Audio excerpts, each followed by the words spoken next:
All right, Oh I'm yeah. ready. Well, I'm ready for it. Y'all ready for the introduction? Yes, sir. Anyway, Introduce welcome back, ourselves. ladies and gentlemen. This is the show with no name. I am your boy, your host, Ken Jones, and we back with another great show on our hands. And also before we get started, I just want to give a shout out for all those people that watched our previous video, and for the likes, comments, and subscribers. Man, shout out to y'all.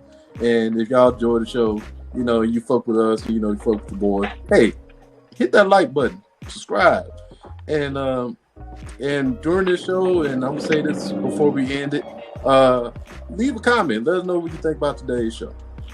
All right. I got my brothers here on board. I got my boy Baldwin Lewis, another education analysis / teacher on what's going on in the world right now. Yes, sir. Because he's also in the thick of it, and he got to express himself on what's going on right now. And then I got a new special guest with me. Got my boy Tori Walden. All hell, brother. Yeah, he's another brother from Grambling State University, and this guy does a lot for our education and for our community, for our kids and stuff. He's a husband, co-founder of Equity in Action in California, HBCU grad, Grambling State, like I said, special education teacher, world changer, and I'm gonna call it. He's gonna be the next Secretary of Education. I'm gonna go ahead and put it out there. Unless you want me to keep that a secret. You want me to take that out, Tori? Hey, man. Or move aside. You gotta move in silence. Hey, man, okay, I'll take it right out. now. I'll take that out. No, brother. I'm glad I know, because that's one of my dream goals after I get my doctorate, my EDD, and I work in as a VP of Student Affairs at any university, especially HBCU. After doing my time there, I actually went to work in some kind of reform and change to get up to being the Secretary of Education, because shit is fucked up. But if I know that you're gonna do it, I'd rather help you, since you already laying the foundation. I'm still coming up there, so it could be one of us or both of us. But I didn't know it'd be much of a secret, because he got it in his Instagram, so I figured that everybody. I watch and I pay attention in silence, because I'm not who am I to impress somebody else's dreams. You know what I'm saying? I tell everybody my name is Dr. Chef Pierre. But you can't, you know what I'm saying? So everybody know who the fuck I am when it comes to like the culinary side. A lot of people don't pay attention to my educational aspect, because they see me like I'm doing everything. And the thing about it is that's their own demise, because I'm in everything, because I know what's needed. You know what I'm saying? The worst thing to do is to not know who your enemy is. And even though everything's not working with me, it's not working against me. I know how to do a lot of things, so that way if somebody brings some bullshit across my table, well, wait a minute, you know what I'm saying? So hey, more power to you, my bro. I'm proud of you for, you know what I'm saying, just even you're in education, so I always watch in silence. But you know me, I'm quiet for a reason, because I be paying attention to what people be doing, because a lot of people like to go ahead and make a lot of noise and nothing comes out of it. And I'm over that phase of always congratulating people and giving them flowers every single 2 weeks because they're doing something. I'll give you your flowers when I feel like you deserve them. So that's just me, though. So, my brother, more power to you. So let me, before we get started, Tori, let me ask you this: do you want me to take out the Secretary of Education? No, it's cool. I'm just okay. Okay, because you're like, hey, whoa. I'm like, no. I'm just messing. I put that there like a few years ago before I started this journey, just knowing that was the goal. Not even knowing that God was about to open all these doors for me, all these opportunities. And I'm like, man, that's not too far out of reach no more. It's crazy, right? Yeah, and we're here to help you to make sure you get through that door. That's why I wanted you on this platform. That way to spread your message, spread your word and speak it into life. Yes, sir. So since we on a little bit of time limit, we're gonna go ahead and get started. Like I said, mass shootings going on, Buffalo, New York, and then another pivotal point happened a couple of days ago. Elementary school got part of an active shooter situation. 19 kids, 2 teachers then got shot, and mass shooting, especially in school situation, has been a problem for decades.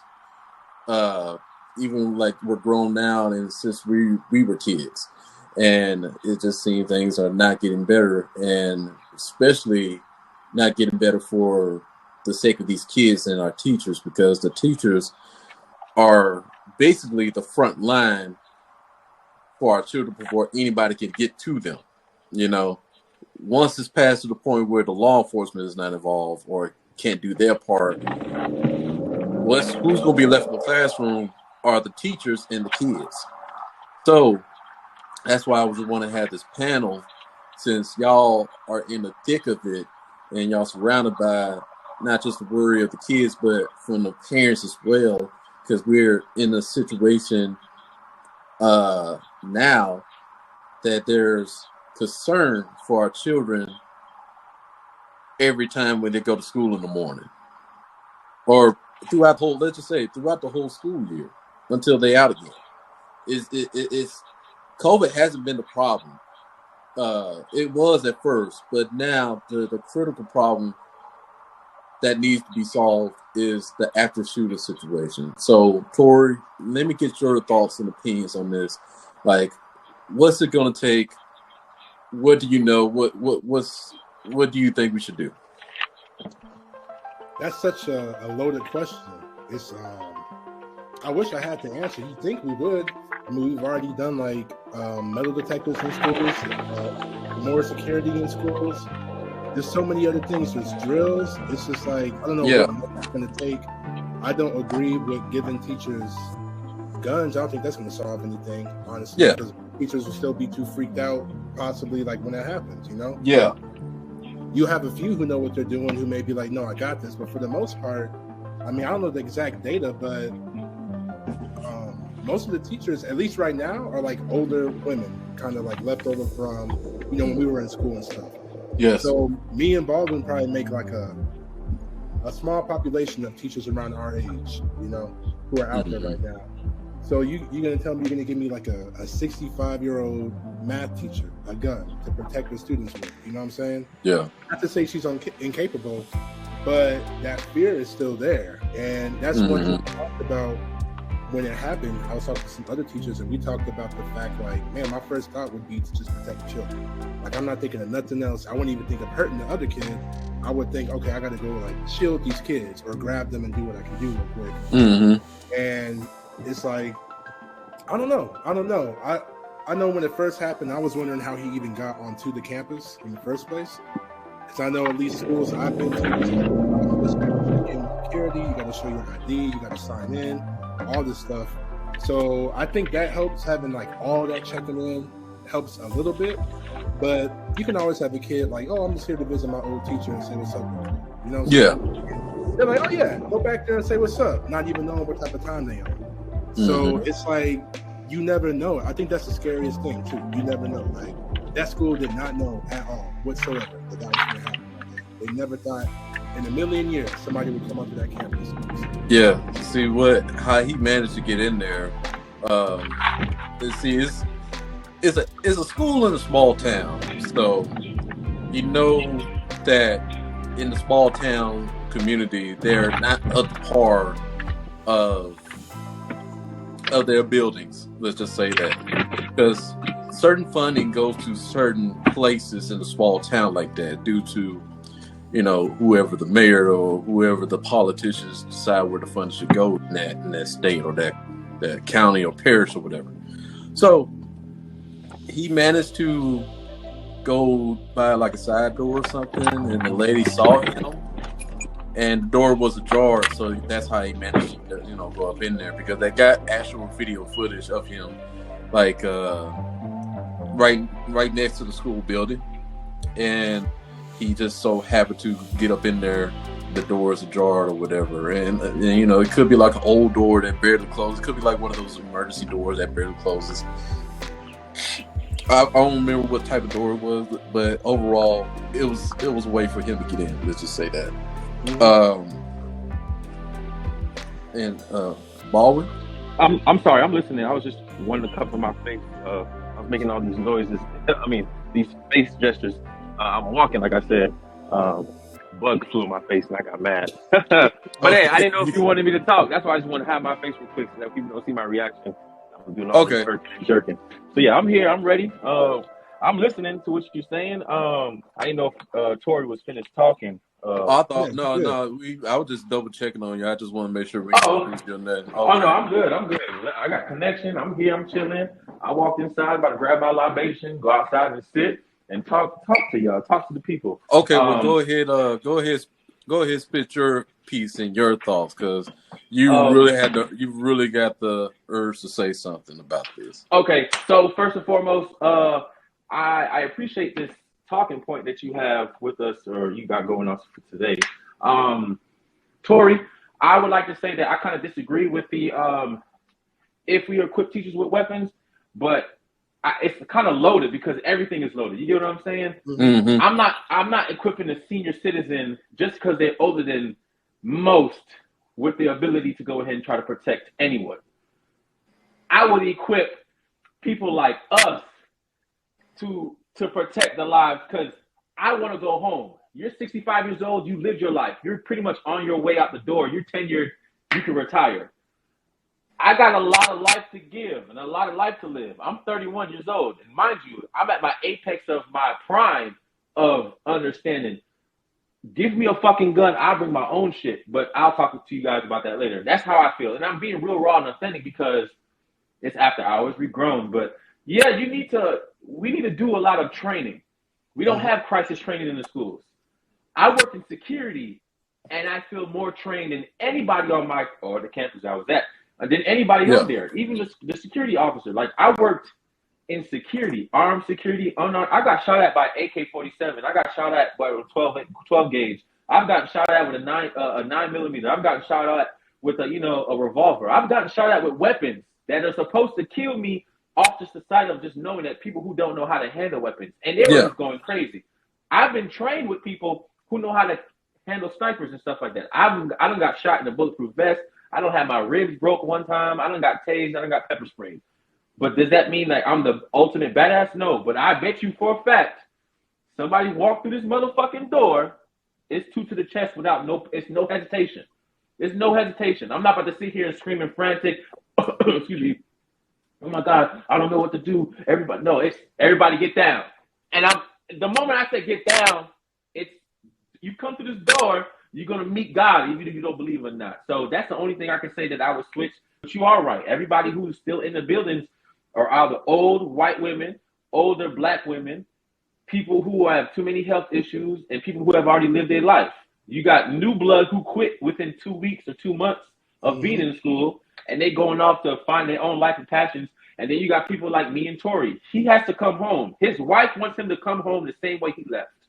It doesn't matter if he was sick, his knee was hurt, and he got a bad ear problem. He better come home sick with the same fucked up knee and not being able to hear. He has to come home. You get what I'm saying? Mm-hmm. Let me not come home and Marie find out I ain't come home. Haiti coming to America again.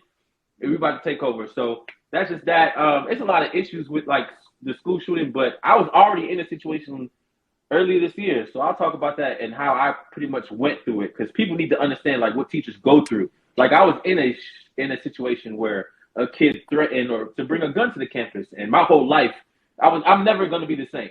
After that happened to me, I'm never going to be the same. But I'll talk to you, especially as a black man. You know what I'm saying? As a black man, like what are you going to do? But yeah, that's why I was so excited to talk about the topic, because it's like I got a lot of insight, but at the same time, I want to caution ourselves. Okay, so let me ask you this, because I've also mentioned that in the previous video. There's a lot of parents, I would say, do not feel comfortable with a teacher carrying a firearm while their kids is going to class, because they don't want their child to approach the school or a classroom, and a firearm is pretty much going to be the first thing they see before they get introduced by a teacher. Okay. Now that I can agree with that. I mean, it's, like I said, this is like really loaded. It's a loaded answer. So you're gonna have the concern for your protection for your kids, but then at the same time, you gotta have concern and respect for the parents when their child goes to school. Now, I can see that happening, but I do agree that every single teacher, like the elderly or the ones that have issues, I do agree that they shouldn't be carrying a firearm. So what I said in my previous video, I can see there's a way without having to carry it, because I don't, certain people, I don't really trust them carrying a firearm around the school like they law enforcement, because a fight could break out and a kid could try to possibly reach for the pistol if a fight break out, because things like that can happen. I mean, where I'm from, like, people got jumped, a fight broke out, and then police officer try to stop it, and then you have a kid that's trying to reach for your pistol, just to solve the situation in there. Now I can see that possibly happen. I can see why people don't want to do that. So my question is there a way like we could just like have like a case of emergency case like in a desk or in the classroom where the firearm can be away from anybody knowing where it's at, only the teachers would know? And then two, do y'all believe, from what Baldwin's point of view is, do you believe there should be like a certain volunteer training for teachers? It shouldn't be voluntary. It should be mandatory. Fuck all that. If you want to have a gun on your person, you need to go through an extensive training program during the summer before school starts. Make that shit 2 weeks long. You can even make it paid incentives. You can even make incentive. Whoever gets the highest score gets a vacation, et cetera, whatever, what have you. Well, I can see that, but just like you said, to your point, you got elderly women and elderly black women, or just the elderly period, that's teaching these classes all the way from pre-K to all the way up to high school, hell, even college, I would say. So you can't really. That's predicated. Even you can't really expect, even for like an enforcer, because you got these old retired police officers that go to these schools just to work a little bit more money, and they ain't really have been through shit. You might have some, but you have some that's trying, like you said, they trying to make it out till they retire, and they ain't got to deal with this shit anymore. Like, they just making extra money to take care of their grandkids, kids, or whatever.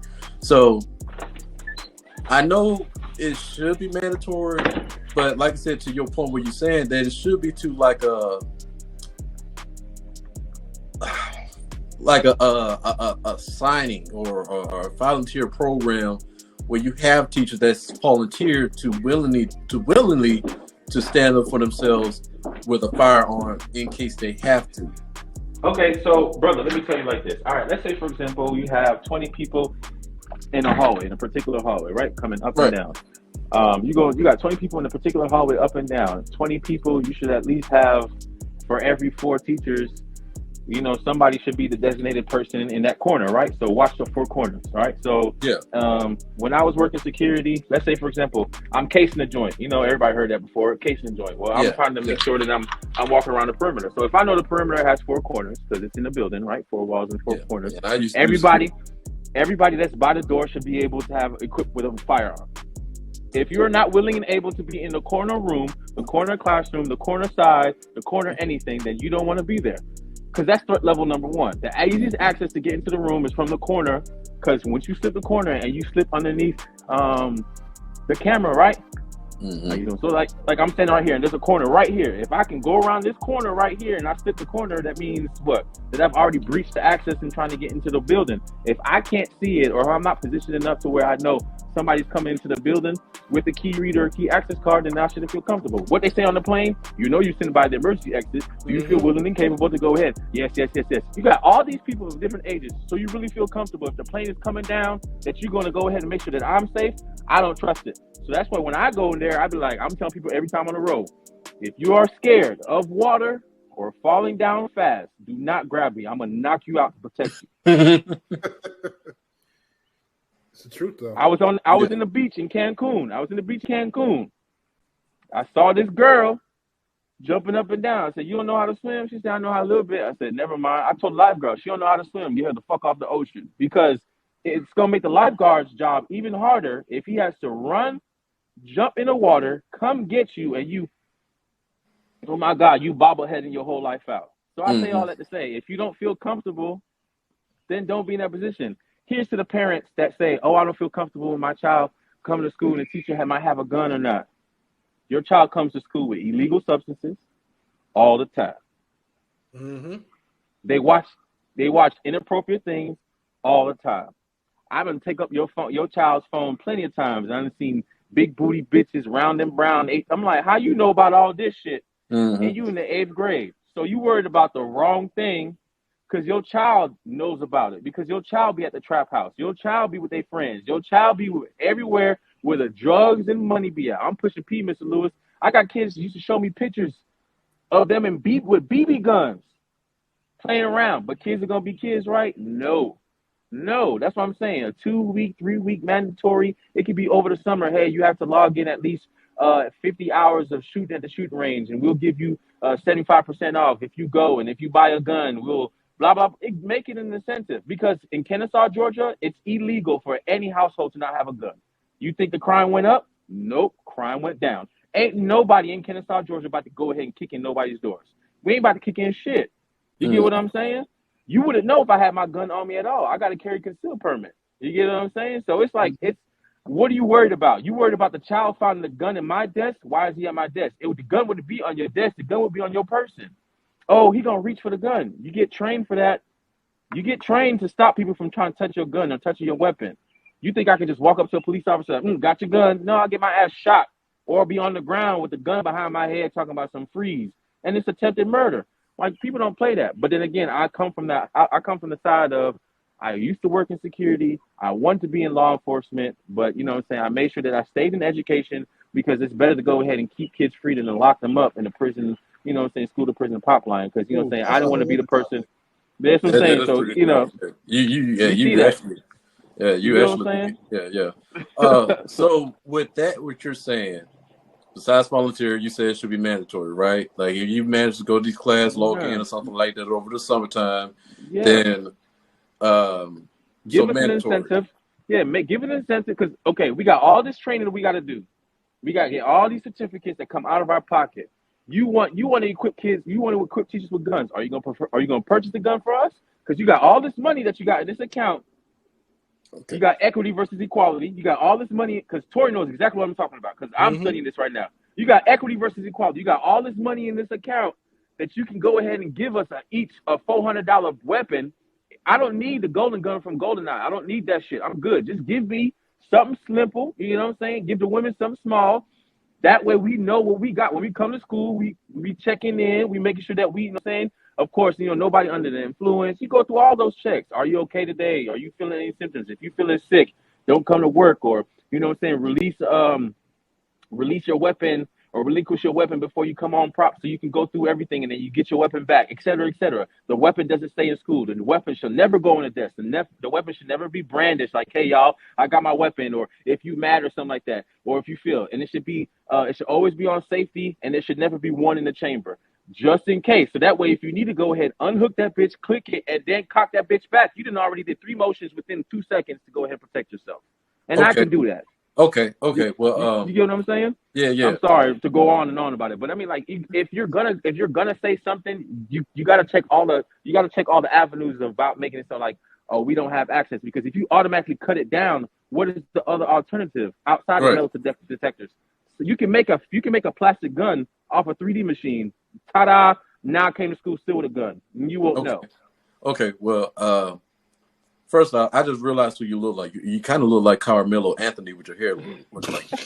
And then 2, I just realized who you kind of look like. And then 2, just to let you know that we can hear you and we can, you know, see you. Just know that, you know, your camera is kind of like, you know, it's just kind of like, you know, it's like on and off. You know, I apologize. Yeah, because I don't know, like, are you going to the store? Are you walking to the store to get your what you call, or are you just walking around? No, I'm home. I'm outside. I just wanted to be outside because it was a cool day outside. I don't know if it's the sun.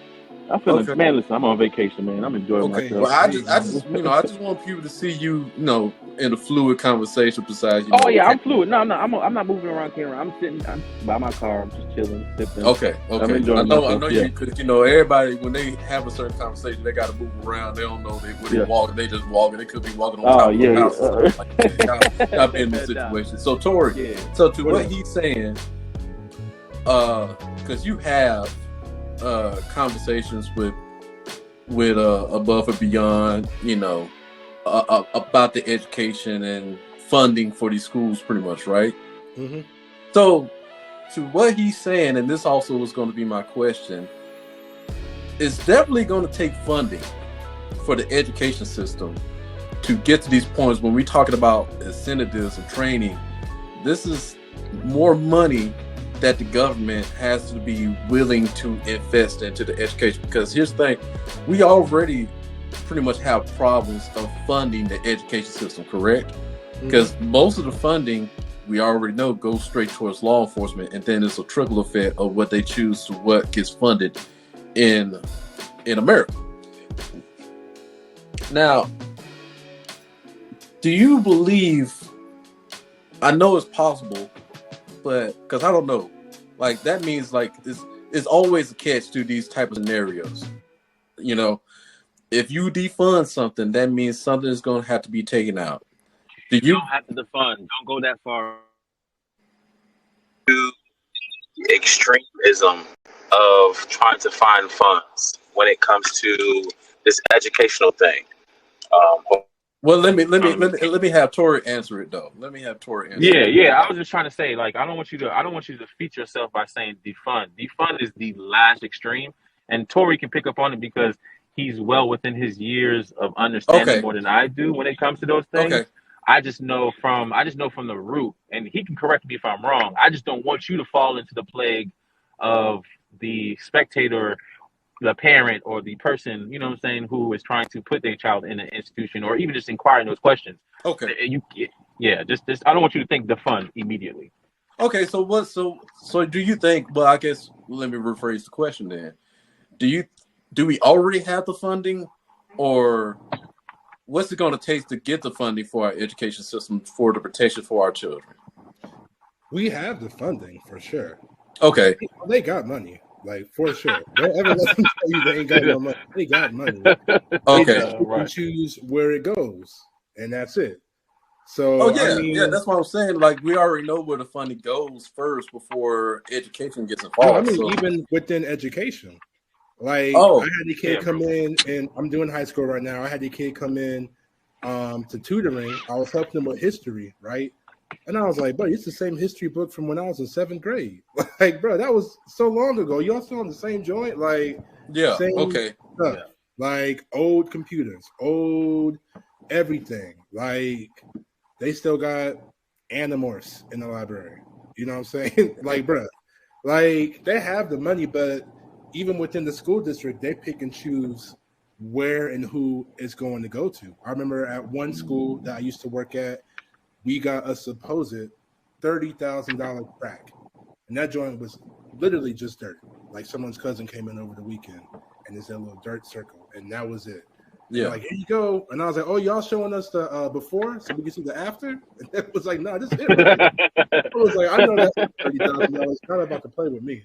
So it's like they definitely have the money, but they don't want to do that because with that comes more different types of issues they don't feel like spending money with. Like, you'll have students with advocates, which is basically like a lawyer for a student, and they'll have a parent come in and say, hey, he's not doing well in class because he's constantly nervous about the gun in class. And the school could investigate that, and that's costing them more money. So they try to say, oh, we don't want to do that because this may happen. But it's like something else may happen too. And I'm sure, rest in peace and God bless the families of those who were lost. But I'm sure it's going to cost the school a lot more money for those investigations versus just, training a few people. And it doesn't even have to be teachers. It can be the campus security. But how often have you gone to school and the campus security is like some overweight old person? Like, they cool with all the kids, so they can talk them down, but they're not chasing nobody. They're not fighting nobody. They in their golf cart and they chilling, and that's it. So it's like, what are you securing? I don't feel safe with you. If I had a bunch of like depot dudes up in there, then yeah, I'm straight. I know we straight, but not a bunch of overweight, older women or older men who are just trying to, do a little easy job, like we've been saying, until they skate into retirement. So it doesn't even have to be teachers. It could be real legit security, or we have on-campus officers. Right. So it's like, agreed. I agree with everything you say. You know, all these, Mm. I know y'all have heard of Ally University. I know you've heard of all these security places and all that stuff. You got armed security, unarmed security. I work in armed and unarmed security. You know how long it took for me to go ahead and get trained for my CPR? It took me 1 day to do my CPR first aid class. It took me 3 days to get my weapon. 3 days. I had to go shoot at the range above 80% each time, and all my targets had to be close and compact and precise. I scored a 95 the day one. I scored 100 day two, and then day three I was trying to miss on purpose because I was like, I've already passed. It's like, no, you got to do it 3 days, and I understood why, because it's 3 days of fatigue, of 3 days of constantly, monotonously doing the same thing. They put scenarios, they did everything. I felt like I was a police officer for those 3 days. They put me in so much training. I was like, okay, cool. And they said, yeah, we're not even done yet. Because after we were done, I still had off-the-job training that was unpaid. You get what I'm saying? For me to go. If you're so worried about me as a teacher, you're worried about the wrong thing, because if the child is scared of a gun, you got guns at home and the kid be playing with them. So that's an excuse. Don't tell me that. Okay, so Tori, let me revert back to the previous conversation that you just said. Now you said they have investigations where they fund like investigation the kids and stuff.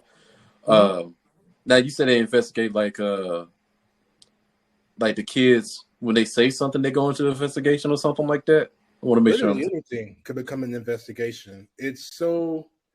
I'll tell you what, especially as a male teacher, and Baldwin can speak for this too, you really got to be careful.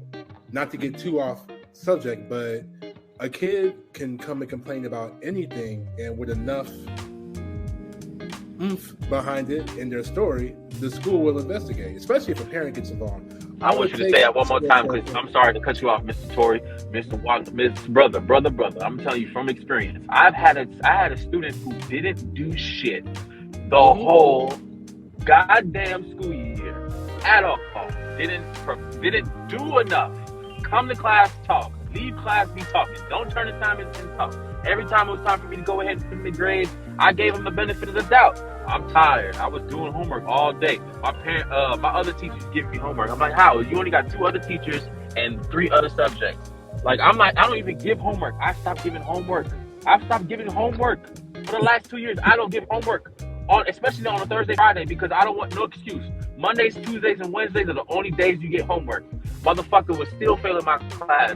You know, this mom who was I'm in my child's life and I'm sitting over here, got me investigated because of my teaching habits or whatever, and constantly, every single day for a month, they were observing my classroom to see if I was really, like, I don't got time for that. I don't. So you know what I did? Pass the motherfucker. And I know that's fucked up, but it's like I gave them the B that they wanted, but I gave them the B that they wanted so that way they can leave me alone. Now they want an A. I say, you know what? Now you're doing too goddamn much. Now I'm purposely going to go ahead and Xerox all your information, save it on file, so that way if somebody ever asks me, the motherfucker only makes 69s and 70s, and I gave him an 80. Shut the fuck up, talking. But that's another example of what can happen. If a child comes in the classroom and say that I am disturbed because it's too hot, I got a teacher who keeps the heat on in the classroom all the time because they're anemic. You know how many kids be falling asleep in there, overheating, just being hot?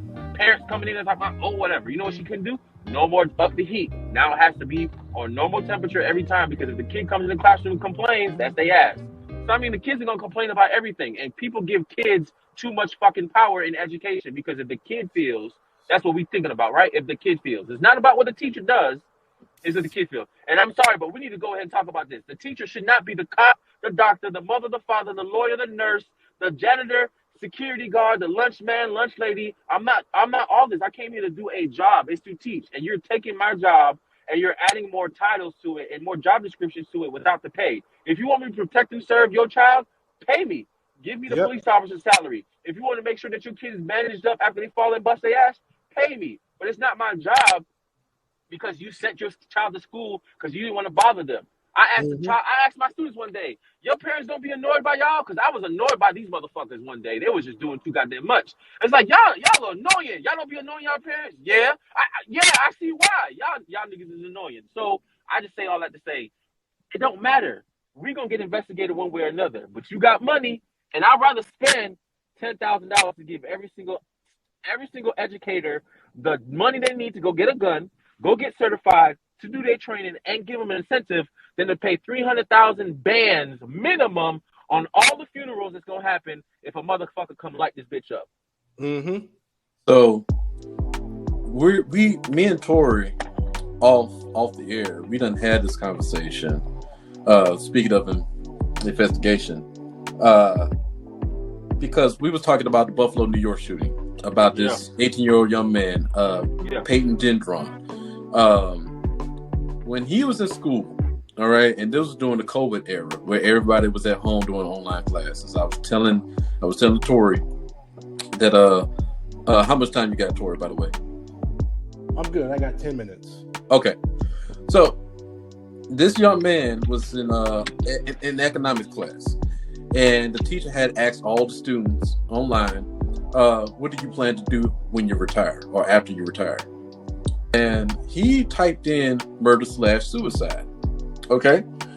And red flag off rip. Red flag off rip. Mm-hmm. And so y'all know how that y'all know. I would have been like this. I would have been on the motherfucking email. Hey, no, you know how that goes down. Can you give me the details? Teacher, what time you starting?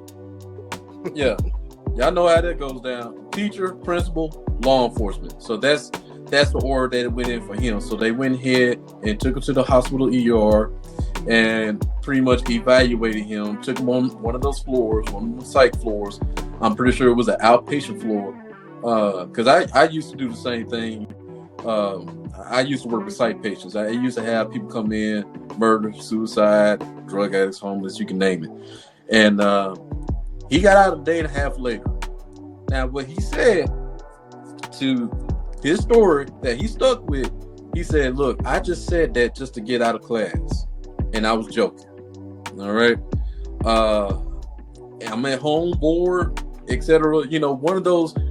I'm pretty sure y'all don't heard these excuses before from these kids.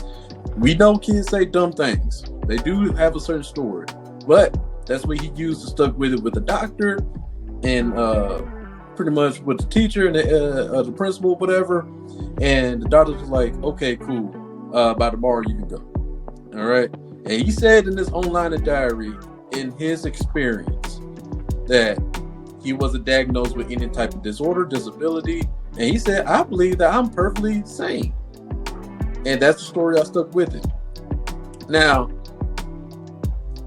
all this investigation and stuff, and you know, the certain investigation that these kids get be a part of, what y'all just saying, but it feels like they didn't really go deep enough investigating the child like they do with the teachers. So Tori, correct me if I'm wrong. Let me lead off real quick, because again, you're my senior. You've been working in education longer than I have. So, you know what I'm saying? I humbly, you know what I'm saying, respect all of your understandings, because you've been doing this. That is some bullshit, because you're gonna spend more money to investigate a teacher than you would a child, because you're not gonna try to waste your time on investigating a child. Here's an example. I had a student. God bless his soul. He was in a fucked up situation. He was living with his mom and his mom's boyfriend. If he got in trouble at school, you know, call the parent. Boom. I had a teacher. I hate her because of the things that she do. I don't hate her in the embodiment as a human being, because I don't give a fuck that much, but I hate her at the things that she does. Every time a child does something, I'm calling your parent, I'm calling your mama, detention, right up. First of all, they don't fear you. My students fear me.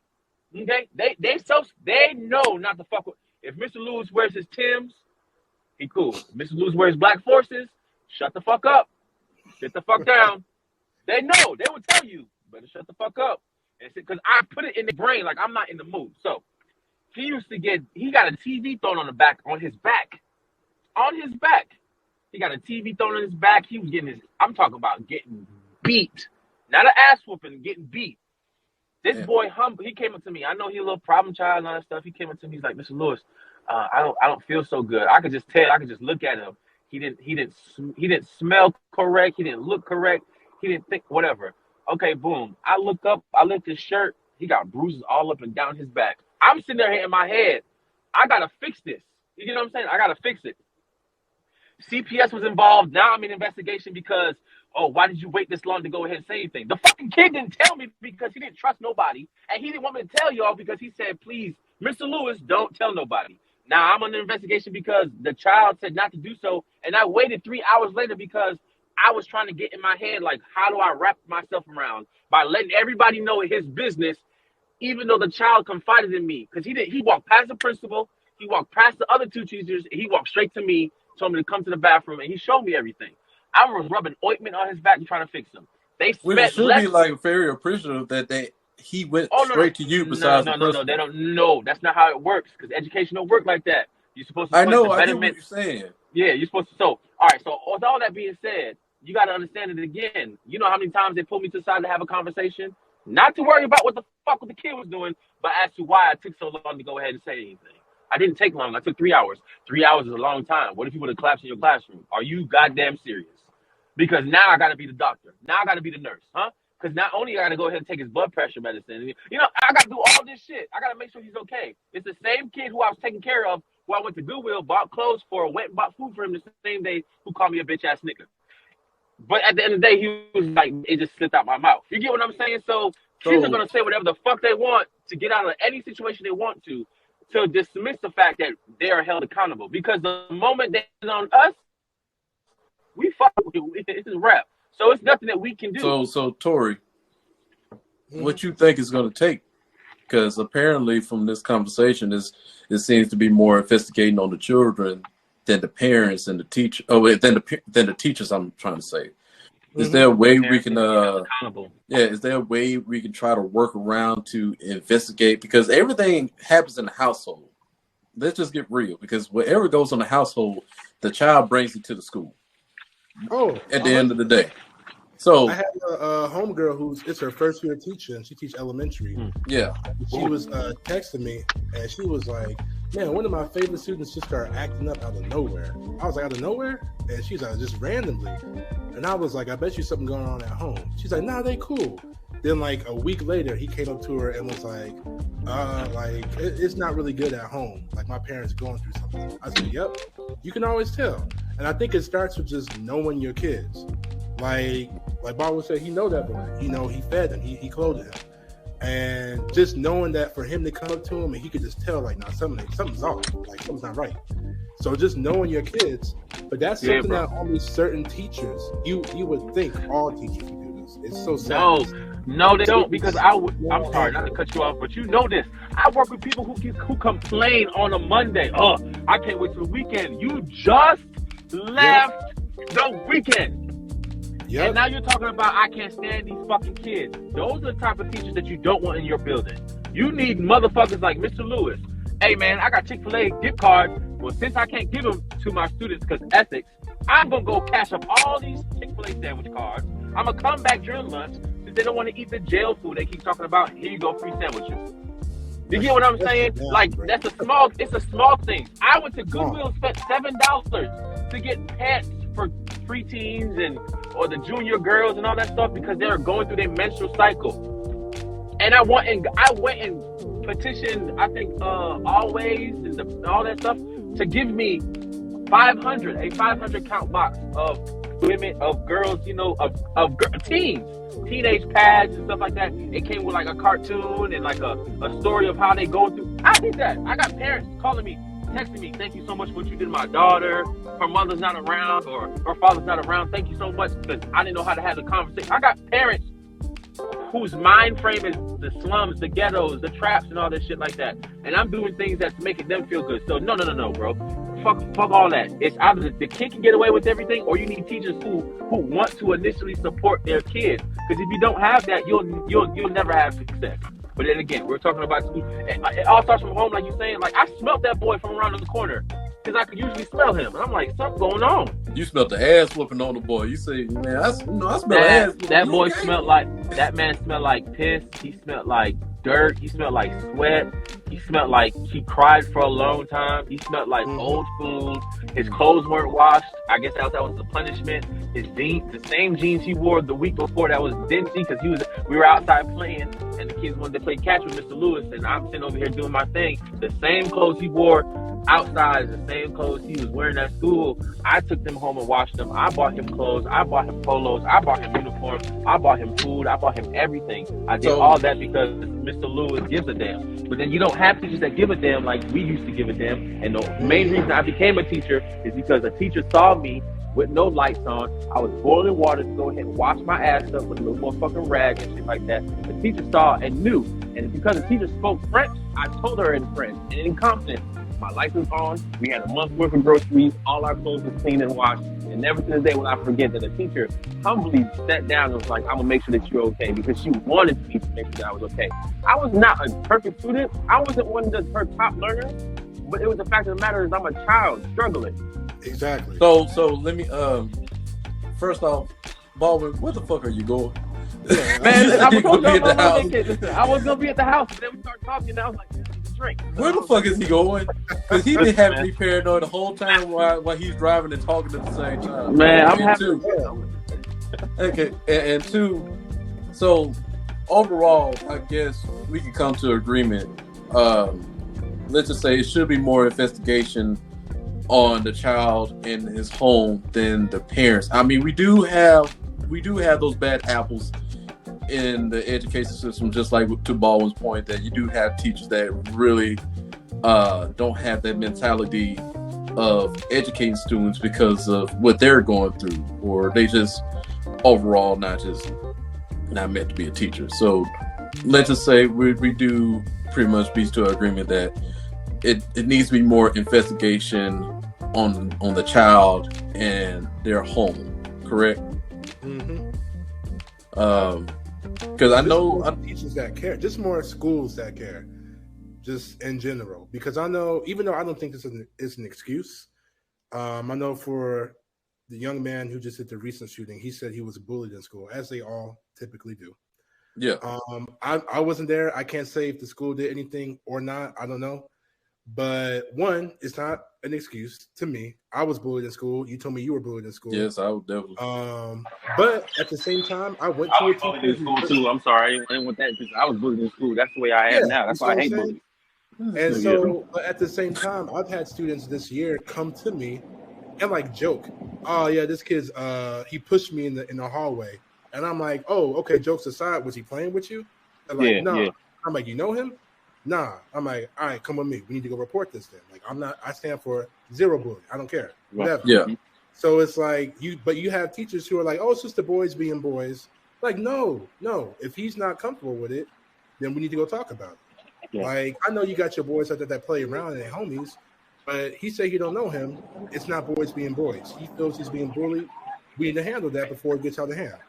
Right. And they just think to me, it's amazing that bullying even still goes on after all these years. Not just that, but cyberbullying, because everything has so much access to social media now. So these kids. That social media is. Listen, I'm about to tell y'all like my Haitian parents. It's gonna sound weird. Turn that shit off. That's it. Next. And I don't know, but it's like, I think the way that I think as an educator comes from my Haitian roots, and then pledging, and then being around my frat brothers, and then being around friends, and then being around my friends who have kids, and then growing up, of course, going to Grambling when everything was fucked up, and then the new Grambling. Like, growing up taught me a lot of ways on how to maneuver. I'm going to say it like this, so we can go ahead and get on this topic, so we can go ahead, I can say my piece of what I want to say. They said that he was isolated because of COVID, and that's what caused him to go ahead and snap. Did you know in the 2 years when we had COVID and there was no school shooting? I want you to think about it. There were no school shootings during the whole time during COVID when we were locked down and had to stay home. You had access to guns. You could have shot up anything else. They shoot up schools because there is nobody to go ahead and protect them. There might be one officer for 500 people in the building. Oh, yeah. 600 people in the building. 700 people in the building. When I was going to school, it was only 4 officers. Two that worked overnight that stayed all the way up until 12. And then those who came from 12 and they stayed all the way until midnight because we have football games, basketball, whatever. Yeah. That's it. It was only the 4 officers I ever seen. And still, they were shooting across the street from the one subdivision. apartment complex over here getting shoot out. The Bloods are sitting over here. The Crips are living over here, and the GDs, the niggas used to. I'm talking about every 30 days they was shooting each other, and we'd be in class just sitting there, just. All right, everybody, you already know the drill. Yeah. You know what I'm saying? You know the drill. I'm from Brooklyn, New York, bro. I had a crackhead walk into the bus stop one time. I gave him $5 to make sure he kept me safe every single day. That motherfucker used to make sure he didn't want no money. He just wanted to make sure that I was safe. You get what I'm saying, bro? Like, you gotta think about it. So if you're in isolation and it caused you to go ahead and start shooting up a school, you shut up a school because people were defenseless. I'm sorry. I'm gonna tell my side, and then you know what I'm saying, and we can speak on this later on. In January this year, there was a threat made that somebody was gonna light up the school. I didn't know about the threat. Let me tell you why I hate how all this stuff kind of unfolded and stuff like that. It was somebody supposed to go ahead and bring up a school. I'm gonna shoot everybody in the 5th grade hallway. Well, Mr. Lewis works in the 5th grade hallway, so that means you're gonna shoot me. I didn't take that as a joke. I don't care. All right, calling me a bitch ass nigga and threatening me with a gun are two the same things. Those are fighting. Those are words of I have to protect myself. Because you call me a bitch ass nigga, you trying to swing. You trying to catch me when I'm not looking. You trying to sneak my ass. I ain't no bitch ass nigga. Let me bat back. You know what I'm saying? Put myself between the walls so that way nobody come behind me. But then you're writing idle threats on the stall. 3 kids. The kid that called me a bitch at Kamari, Andres, and Samaj. All 3 of these gentlemen were in my homeroom class. I teach them in homeroom class math. They ran up to me, Mr. Lewis, you gotta come see this. You gotta come see this. I'm like, what is going on? I don't want to see no big doo-doo in the bathroom no more. Hey, bro, kids be imaginative. Or I don't want to see no piss. I'm not trying to come to the bathroom. What's going on? Like, hurry up, like, Mr. Lewis. I'm talking about yanking me and telling me to come on. So they told me to come on. I looked at the wall. We're gonna shoot up this. I'm like, okay, cool. Tell me why I'm the last teacher to know about it. I'm the last teacher to know about it, but the first to actually see it, because one of the Kamari had already went and told one of the deans, and he's like, oh, I had already put it in the group chat. Well, I'm not in that group chat, so when was I going to know? When was I going to be privy to that information? See, in my security background and my background and just working in law enforcement, the moment you see it, it's a threat assessment level. That's high key threat. Yeah. That could be right now. It could be right now or in a moment. You need to assess it, and you need to get everybody on lockdown. There was no lockdown. There was no this. I cried and cried and cried. Let me tell you why I cried. Not because I saw the words, but because I had kids come and give me hugs at the end of the day, telling me, Mr. Lewis, please be safe. They're gonna shoot at school, and I'm not coming to school, but you be safe though. You get what I'm saying? Yeah. As a man, bro, I had my gun in the car for days. I didn't bring it in the building, but the gun is an extension of my person. I had my gun in the car for a day. Then I was like, I can't have my gun on the car on campus because, you know, you never think about it because I don't want nobody, oh, he premeditated, he was going to run to the car, come back to the school, and shoot a kid like he knew he was going to kill somebody today. You know what I'm saying? They'll try to find anything or any reason to go ahead and lock your ass up, especially as a teacher, okay? Mm-hmm. Women sending kids news, and they getting locked up. You know what I'm saying? I don't girls hug me for too long. You get 2 seconds. You better, happy birthday. That's how fast you can hug me. I'm so serious. Tori knows exactly what I'm talking about. Tori knows. When them 8th graders, they're trying to grow up. And them 6th graders trying to grow up. No, but the high school. Anyway, you already know. I teach middle school, but these middle schools look like high schoolers and all that stuff. So I'm sitting over here crying. I told my principal, I was like, man, I'm sitting over here. She's like, what's wrong? I said, I've had kids, several students who don't talk to me at all. And I wave in the hallway and say, good morning, how you doing? Have a good day, et cetera, who are hugging me tight and tell me, please, you're my favorite teacher. I don't want nothing to happen to you. What do you mean you don't want nothing to happen to me? The kids knew every single student that hugged me weren't male, right? So how did they have access to the boys' bathroom? Well, everybody got a picture of it. How? If you're not supposed to have your phone. Oh, I have my phone in my balls. I have my phone in my butt. I have my phone in my breast. You know what I'm saying? They can't touch my phone. I mean, but guess what?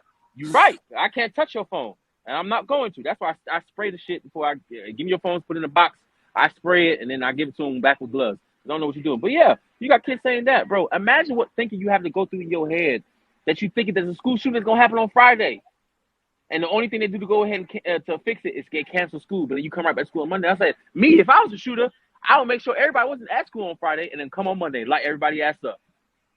You get what I'm saying? And I'm thinking like that, bro. I'm sitting there, I cried and cried and cried for days. And to this day, I'm still not the same. But I had to think in my head that I was going to kill a child to protect all 75 of my 5th graders. Damn. You get what I'm saying? And I'm trained. You get what I'm saying? I'm Yeah. trained. I'm hand-to-hand combat trained. I'm CPR trained, first R trained. I keep up with my license. I got my carry concealed. I go to the gun range every so often. Shit, I'm gonna go to the gun range this whole summer because I'm on summer vacation. But I'm not the army. The man that was trying to stop the guy in Buffalo, that mass shooting that was in Buffalo at the store, he was an ex-cop. And the only reason he didn't kill that man is because that man had armor. The school shooting that happened at the in Dallas in Texas, that was a young boy. He got cleared for that AK, that M16, that M4 or whatever, that assault rifle. They had got body killed. armor on too. He still got killed though. But I'm saying though, but I'm not the police, bro. I'm not the police. I'm not John Wick. This ain't the Matrix. This ain't no video game. I can't just put in the cheat code and automatically restore my health. I can't hide behind a wall and think my stamina gonna go back up. No, if I'm shot, I'm shot. I'm bleeding. You get what I'm saying? Back to that Buffalo, New York shooting, he wrote a 589-page Man, diary. I'm not worried about no fucking manifesto. If a motherfucker said they're gonna do it and they did it and they meant it. So that don't mean are they mentally incapable of because you did it and you thought about it. No, I agree with that because, like I said, I think I think he is saying he just motherfucking evil. That's why I said I think he's just straight up evil. People don't think that evil is out here. He was a loner. He had good grades, but he ain't had no friends. There's a story out there. Listen, bro, before I go. There's a story out there. There was a man, he used to get locked up, go to face like 20, 30 years in prison. You know, this man put peanut butter in his ass crack, went to the whatchamacallit, went to the proceeding, put his hand in his ass and licked the peanut butter with the nuts off it so he can get he can get called like mentally incapable, mentally insane. And he was out in 5 years because he went to a mental asylum. And he said, all I gotta do is act like I'm drinking and taking the pill. And he got out. I've encountered multiple patients doing the same thing, especially prisoners. I've encountered a lot of prisoners. They'll go to the CCC, they go to the correctional center, they'll be there, and then he'll do something crazy, like y'all said, like he'll probably smear his shit and everything on the walls and stuff, and then he'll come to us, get evaluated, and they only doing that just so they can get out of the jail and they be in a different environment. They could be doing that because somebody threatened to beat their ass, or it could be a way for them, just like what Baldwin said, something to shorten their sentence for them to get out early because of insanity. Man, so don't play well, bro. But now there are some crazy people. I had like 3 prisoners in chains that tried to kill me. So they really out there. All crazy. Tory, but listen, I got my principal from my new school calling me right now. I know it's kind of impromptu, but I just wanted to get up at my chest before I dip. It's just that either we get the training, we get the funds, they already have the funds, they got the money, or put us in a position to go ahead and protect ourselves, or stop. You need to go ahead and get to the NRA, because now you're killing innocent children who could have cured all types of ailments and diseases and changed the world in a different way, been superstars, could have broke records, could have won medals, could have went on and did everything, discovered new planets, stars, everything. And you're killing out here because you're letting people get away with automatically getting a weapon. I didn't say I'm coming to your house to take your gun. I didn't say I was going to come to you and take your gun off your person. Everybody needs to go through like 60 to 100 hours of training. Everybody needs to go through not only training, but different types of techniques and go ahead and disarm and arm themselves, and conflict resolution. If you get that, it's whatever. But I'm not saying, you need to go up to, mass gunman. You need to calm down. No, if you a mass gunman, now I'm a gunman too. Now we sitting over here to stand off. You know what I'm saying? And I know it sounds kind of crazy, but I'm going to kill you before you kill me, because I want to go home safe. But yeah, I love y'all. My principal's calling me, man. I appreciate you. We need to do part 3 on Friday. I'm ready. Just let me know, all right? Yeah, okay, cool. All right, y'all. Well, Tori, is there anything you want to say before you go? Because I know your time is pretty much up. Yeah. Shoot.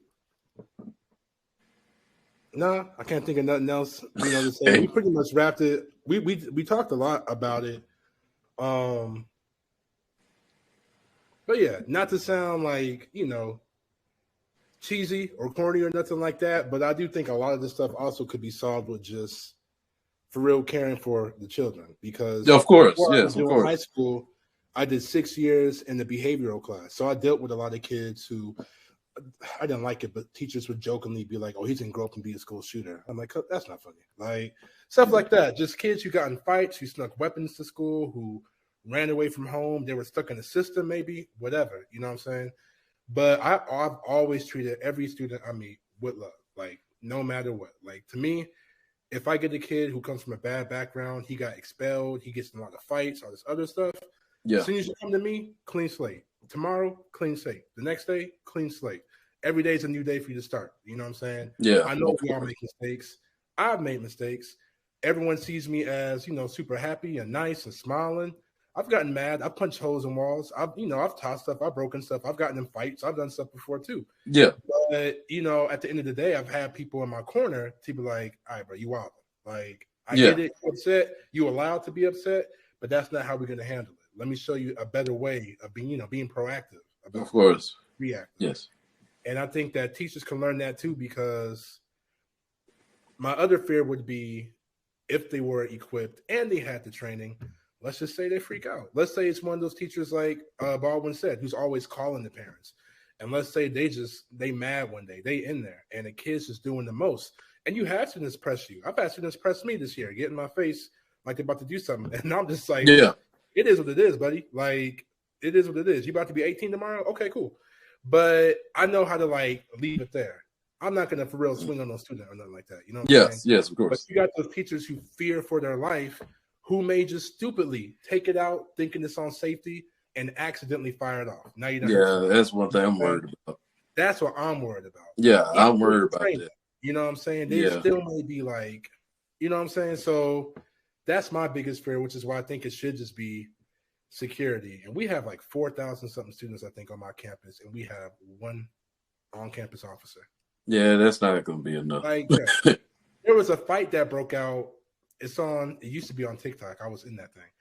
Oh, and I'm grabbing the kid, and someone else is grabbing the kid, and then the officer comes out. But at the same time, all I was thinking was like, yo, the one officer on campus is here with me and two kids, and there's 3,900 other students. And I found out later that some kids were smoking in the bathroom during that time. Some kids were smashing in the locker room during that time.